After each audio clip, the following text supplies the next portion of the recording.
Jones. That's right.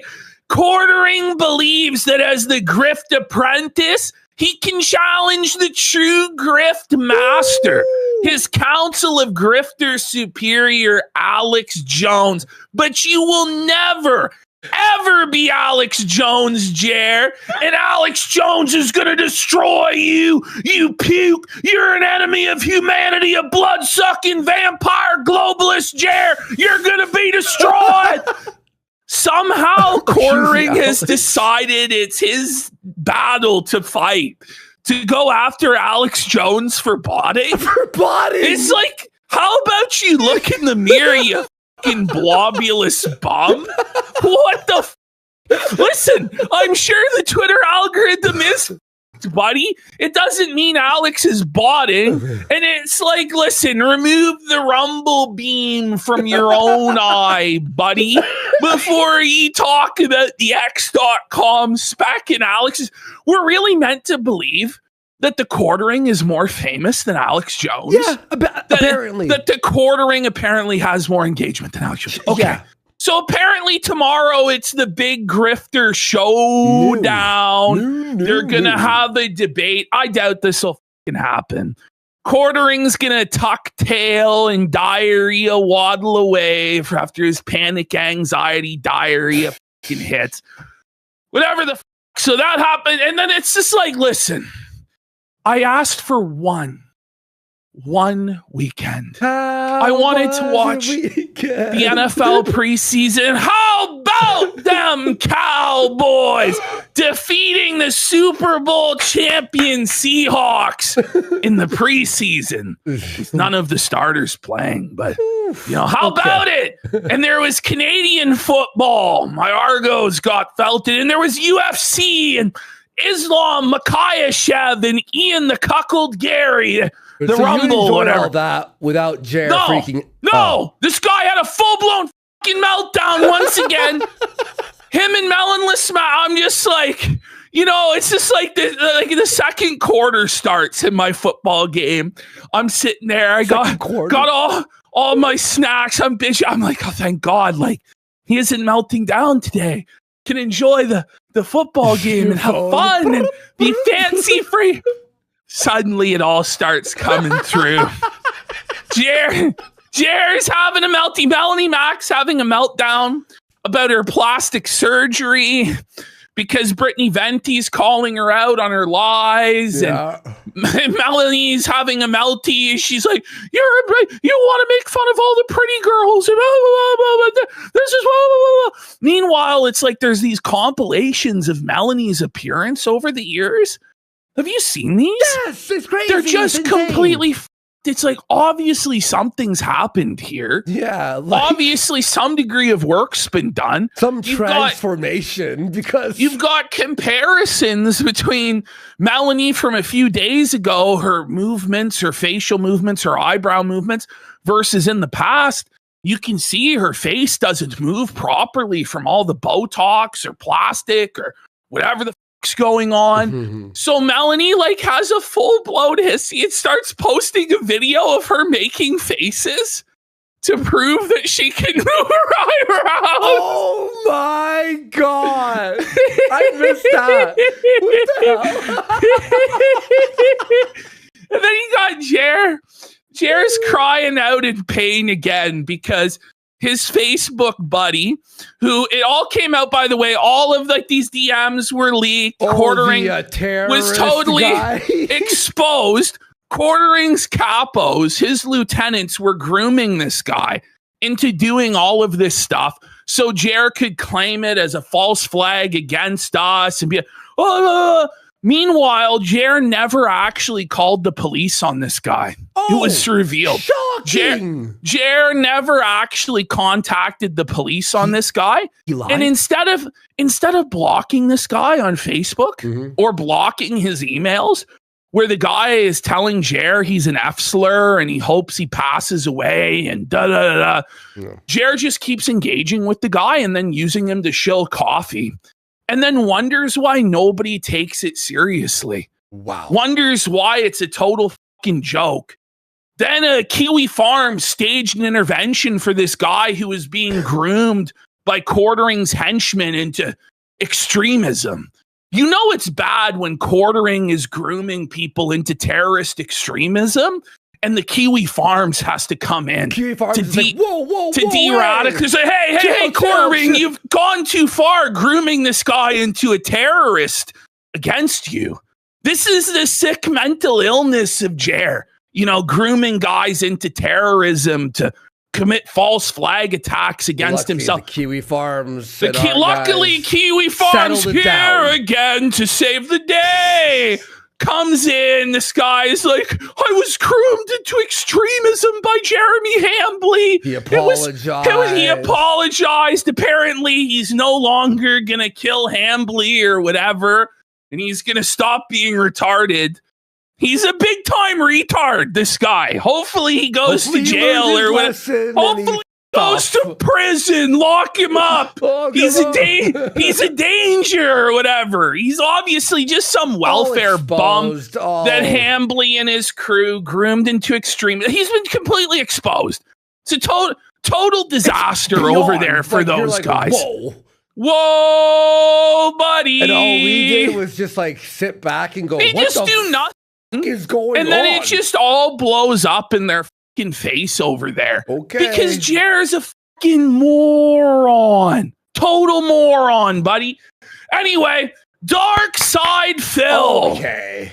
Massive crash out over something that doesn't even matter. Where Phil like posted a tweet where he was saying that he was wage quitting Dark Souls. But not really, because he actually did hit the goal, so he's doing the DLC. Now, a bunch of people intentionally misrepresented DSP's post. Talking. AKA, they were trolling. They were pretending to be retarded on the internet. Yeah. Phil, for whatever reason, just started fucking malding about this, just seething and these people were never beaten as children. That's why they act this way. No one in society will stop them from acting this way. I have to publicly humiliate. The only person being humiliated is Phil because he's like, his diaper is just full to the fucking brim. Tears streaming down his face. He's reading comments that say Kat will never leave the United States and never get to go on vacation. Just reading these comments that are reading him and then thinking that he somehow won by giving them exactly the attention they ordered, exactly the crash out they wanted. You know? But he's like, I was trolling about not making money. It's like, but you do that. You do rage quit. So that's the joke. Who could possibly imagine that the SP didn't make the goal? Right? You know what I mean? That he rage quit a game, right? But then it gets to a truly demented next level where Phil starts demanding that 220 give him more money than he's giving to KINO Casino. He goes, now 220, I see you. Every week you're giving them more money than you give me. If you want the Desert Bus Marathon, I need $1,000 right now, and I'm going to track your donations to KINO Casino. I'm not kidding. He actually said this shit. I'm going to have people track your donations to KINO Casino. Not him himself. And, it's obviously him watching KINO Casino every night, listening to and I better receive more donations than they receive, or you're not going to get your marathon. It's like, Phil, you don't think this might be counterintuitive? There's no way this could backfire, right? There's no way 220 would then give us even more money, Phil, or other people Desert Bus. But this is the thing is, if you know now, everybody knows for a fact now that if you give us subs, it makes Phil mad. He knows about it and he seethes. Yeah. And Phil is just basically doing a paid advertisement for us. Thanks, Phil. While trying to spite us and steal the whale. But it's like, Phil, like, this is just mental illness, Phil. It really is. Like, I just can't even believe how fucked in the head Philip really is. And how he thinks that that's normal. Now, I've been watching you. You're donating to other streamers. That's not okay. What the fuck is wrong with this guy, Holy. dude? Then we've got the return of Pantsu. Okay. Pantsu's back, motherfuckers. Welcome back. The horse wants to be rode again by the swine or something. This is fucking sad to me. Because it's like, for once in the Ralph universe, it seemed like somebody got away. You know, they had their kid. They're raising their kid. Maybe they got a new man. They're off the internet working a real job trying to restore the ruins that is their life in the wake of Ethan Ralph. No way. But no, this bitch is back on the internet, thirst posting, maybe gonna try and get back with Ralph now that what's her name? We forget her name already. Who cares what her name is? Matter. Now that she's left the picture, whatever, the real OG is coming back to taste that loyalty, bitch. The writers can't be the writers that lazy, are right? Oh, buddy, the writers are out of ideas because we're recycling Pantsu again, but we're also recycling Mr. Vickers. I thought this storyline ended a long time ago. Like, I thought Mr. Vickers like blew up and it was dead, you know, but no. Mr. Vickers is back once again, threatening. This time, Ralphie. This time, next time, Gadget.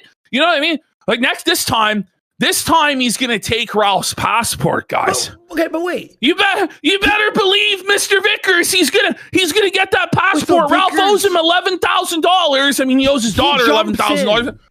When Ralph's finished, like. The Ralph, like, is at the lowest, like, he lost already. You can't come in and go, like, I'm going to sweep ashes. Honestly, like, I tried tuning into Ralph after the Candace Owens, not good, Andrew Wilson debate. And it's just this, like, reminiscing about the past, like this sad, wistful, well, back then, you know, I had Candace Owens on my show for free. If you really want to know the truth about it, I made Candace Owens. I saved her career. I'm the reason she's at where she's at today and why Andrew's where he's at. And it's not right that I'm not there. And if I was there, I would have done a better job. But it's like, Ralph, you would have never got there in the first place. Ever. And even if you did, you would have showed up drunk and shit yourself. You know what I mean? Like, it's just sad stuff. Just like focusing on the past because he has no future. He has no present. Yeah. He has no hope. So all he can do is look back on a brief 6-month window 8 years ago. Oh my! Wait. And reminisce about it was. God, I thought it was 7, man. but it's now 8 years ago. Oh gosh! And it's like, listen, man, it's over, and it's just to the point where it's like this close to just never hearing from him again. Well, because he's like, but we always say that. I'll say we always say that, and then he always finds a way to get covered again. But right now, it's like this is like a dying fire, and there's like a couple little embers that are down there. You're stoking it. Oh, Pantsu's here. Okay, we got a little ember. Oh, Mr. Vickers threatening him again. You know, it's like the wind is blowing though. The wind's blowing. It's starting to spit rain. You're like, no! You know, it's like the conditions are not ideal for this fire to light again. The flint, but nothing's coming up. God damn it! I want to burn an inferno, bitch! Like, Ralph, if you can hear me, just get drunk take a bunch of pills. Go crazy today. Go crazy. Do something crazy. Do something crazy this week. You only have so much longer left to live anyway. Like, please, anything, because I need another segment. Okay, Phil's not cutting it, bro. We need you to scream again, Ralph. Please. You've been replaced by DK the cartoon. Okay, I know. This is how sad this shit is at this point. Like, the Donkey Kong Country cartoon truly has more fans as a segment than the Ralph segment at this point. By like 10. We're down to like the last of the Guntikan soldiers who are like, come on, there's got to be a Ralph segment. You got any of them? You got any of them Ralph segments? We've tried. It's not. Listen, motherfucker, like I could clip it, but it's just kind of sad. It's like I used to be somebody back then. Now I know I'll never be again. But haven't we seen that segment already? Like, yes, you know, like nothing's gonna ever top. Now maybe around Christmas we'll get another like cry, but nothing's ever gonna top Ralph crying like around Christmas and like.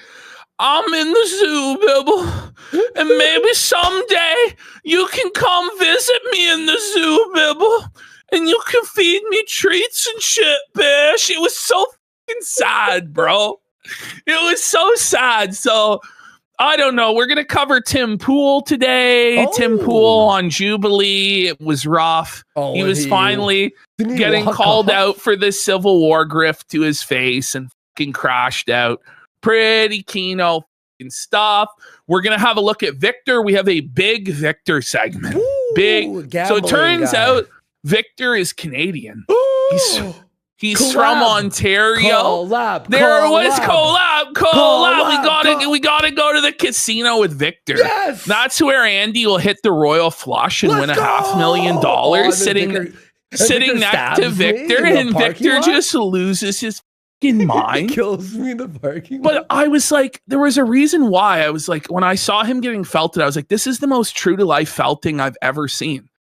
It's because in Ontario, at the casinos I go to, I may very well have sat next to Victor and listened to him cry, or at least like somebody that sounds and acts exactly like that. You know, it's that exact same affect. It's that Canadian felted affect as you lose everything and seethe bitterly. Yo, oh boy, let's go. We got a brutal meltdown session from Victor getting felted today. It's going to be KINO as we'll probably do some more Donkey Kong country in the late night. That last episode was unhinged. We're having a lot of fun with it, so probably keep going along with it. Maybe we'll do the Jewario. One of these days, maybe we'll get around to talking about the dead sex offender that's completely irrelevant, other than like unconfirmed Reddit posts that who the knows what's going on with that. Now there's a whole battle to debunk the posts that were debunking it. So it's gotten pretty autistic. You know, I mean, anything involving Channel Awesome's pretty autistic to begin with. Literally. But maybe when the dust settles, we'll be there to tell you, was he a pedophile? Was he not? These are the important, pressing questions of today's day and age. Some guy who was on Channel Awesome for a cup of coffee 15 years ago. He's been dead in the ground for like 10 fucking years. We're going to find out. Was he really a pedophile or just a sex offender? Whoa, buddy. Anyway, you got to tune in tonight. 8:30 p.m. Eastern, only on KIN.